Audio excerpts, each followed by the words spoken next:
Alright, once again I want to give all praises to Yahweh, Bahasham Yahushai, Bahasham Rakakwadash.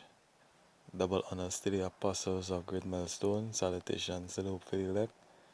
Alright, I do another video here through the spirit and power of Yahweh, Bahasham Yahushai.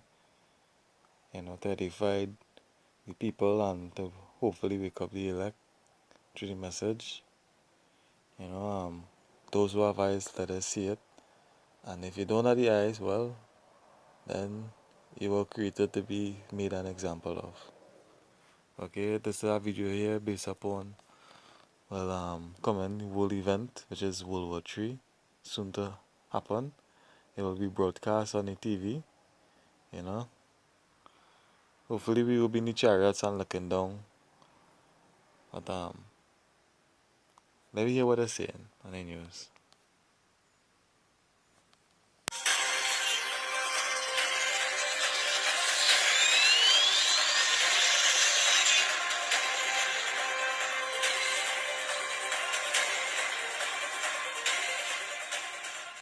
So here's the thing.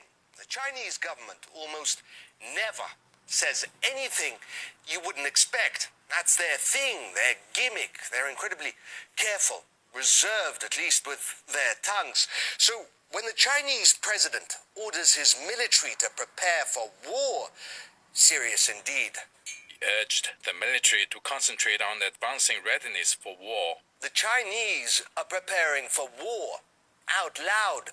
How, oh how, did we get to this? Well, Trump, for one. Aside from lambasting the Chinese at every opportunity, his tariffs, his sanctions, his trade war, he's also being very heavy-handed. Congress has just approved a second arms deal with Taiwan in 18 months. The sales of weapons by the United States to Taiwan damages China's sovereignty and security interests. Beijing sees China and Taiwan as two parts of a whole, two Chinese entities, same culture, ethnicity, same languages, with two separate governments, communist, capitalist.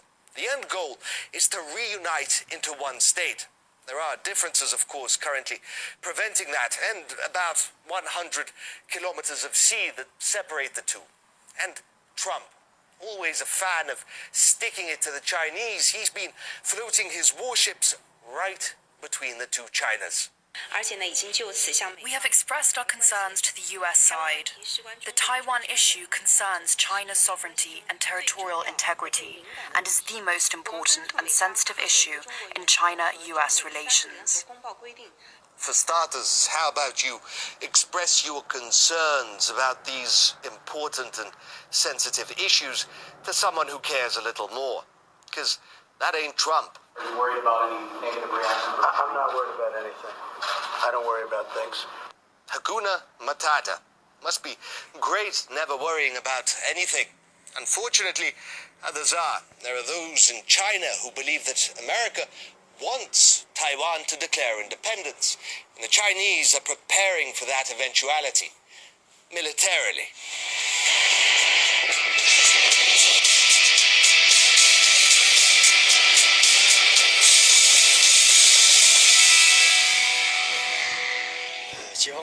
We are resolute to defeat any scheme or act of Taiwan independence in any form.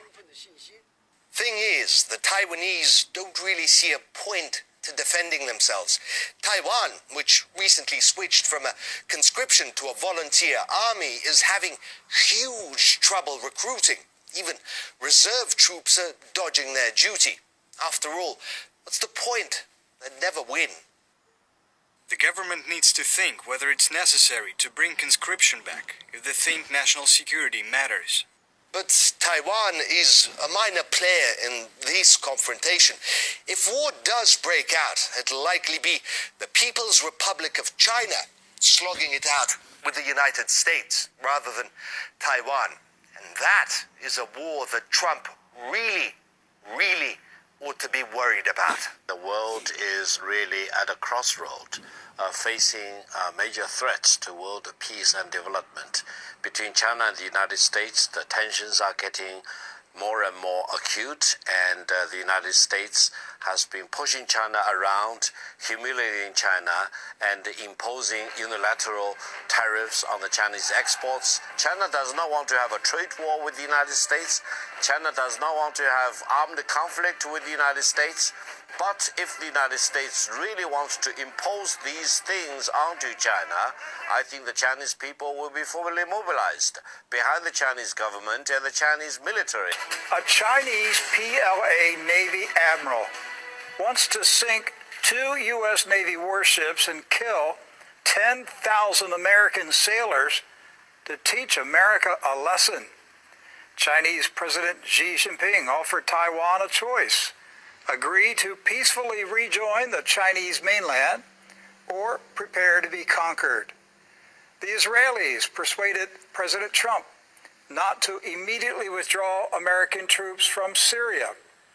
The U.S. prohibited Israeli investigators from questioning top U.S. officials regarding Benjamin Netanyahu's alleged bribery crimes. And a mysterious group of hackers claimed they obtained documents about the September 11 attacks that will incriminate. Alright, so all you can hear there is all kind of war and things leading up to World War III with these other nations. Alright? Because all you hear on the news these days is war.